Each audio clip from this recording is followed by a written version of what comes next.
Bien sûr, il y a de nombreux reports et des tournes qui repassent par Toulouse après un premier épisode fructueux.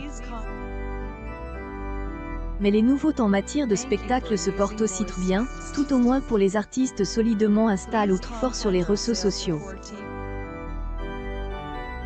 Les gens, même ils se décident souvent tardivement, ont visiblement besoin de se retrouver nombreux dans des salles qui leur promettent évasion et bonheur, ce qui ne peut que réjouir un milieu mis à mal depuis 3 ans. Sting sera enfin en concert au Zénith de Toulouse le 6 novembre après 3 reports. Et bien entendu, est complet, sauf à récupérer de rares places que des spectateurs pourraient remettre en vingtaine, étant pas disponibles ce soir-là. Même cas de figure pour le groupe de hard rock Scorpions qui a dû passer du 13 mai 2022 au 31 mai 2023 à la suite de la blessure d'un de ses musiciens. Tout roule aussi pour Orelsan, à nouveau complet au Zénith le 20 novembre après son triomphe de mars dernier. Stromae est sur la même crête du plébiscite assure. Plus de 20 000 fans viendront applaudir le Belge bondissant les 20 et 21 avril et on vient d'apprendre ajouter une troisième date, le 18 octobre 2023. Au Bikini de Ramonville-Saint-Agne, humeur est au beau fixe avec un large public qui revient motive, à la recherche de bonnes ambiances,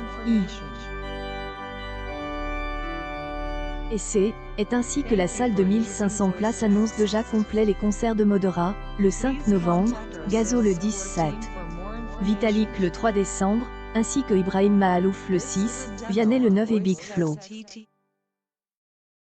Pour le début Annie 2023, les filles assurent, Agis Isia le 19 janvier et Pomme le 2 février, dont les fans ont répondu présent en masse.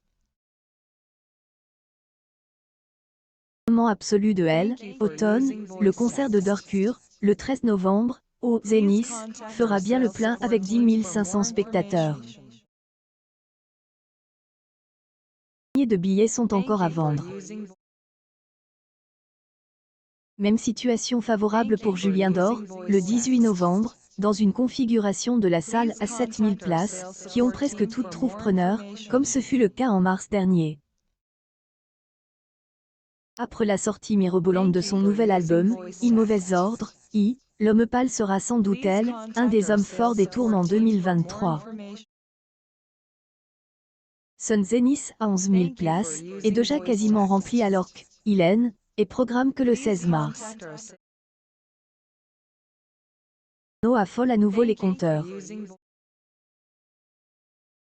Son chasseur Étoile Tour, y est prévu les 13 et 14 mai 2023 au Zénith et le remplissage se fait rapidement.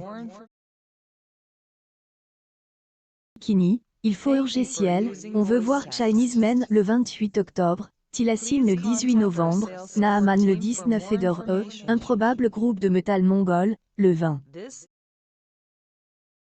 Tout marche aussi sur des roulettes pour Skip de Ruse le 8 décembre ou The Cook le 28 janvier. Se succédant au Zénith avec des succès variables. Le 9 octobre, SCH a conquis 6000 spectateurs alors que Valve programme le 21 octobre, à 3000, tout comme Dadju le 16 décembre, ce qui lui laisse le temps pour lui de nettement progresser. Avec 4000 fans déjà conquis, Tak peut affronter sereinement son rendez-vous du 10 novembre.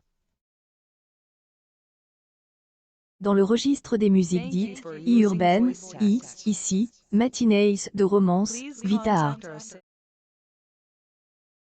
Le meilleur à Caen a lui séduit 4000 admiratrices qui ne rateraient pour rien au monde le rendez-vous du 8 décembre.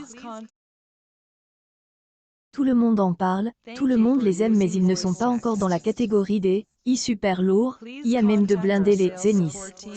Est ainsi qu'il est encore facile de trouver des billets pour feu. Chatterton le 3 novembre, Clara Luciani le 4 novembre. Claire a également dépassé les 3000 billets vendus pour Son Zénith du 25 novembre mais il mérite bien plus. Il est en grande forme vocale et son nouveau spectacle est formidable. Du tronc père et fils, le remplissage de leur zénith, le 24 novembre, se fait tranquillement mais sûrement. 1600 citoyens ont déjà voté pour eux. Ils auront bien plus car une grosse promo est attendue autour de la sortie de leur album commun, le 4 novembre.